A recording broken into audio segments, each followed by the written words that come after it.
Hello everyone, my name is Priya.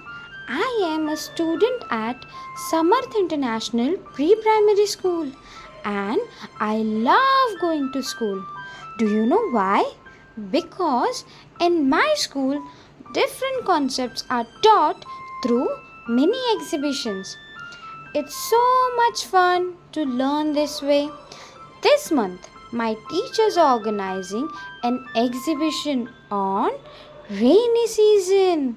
Wow, I love rainy season and I am so excited to learn more about it through the exhibition. That's not all. Our teachers also help us to do fun activities related to the topic, which makes learning even more exciting and real. Not only students, but even parents are invited to see our mini exhibition.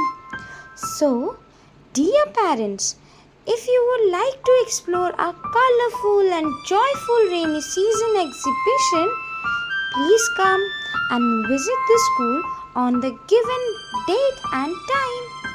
We are sure you will have a wonderful time. Bye bye. See you there.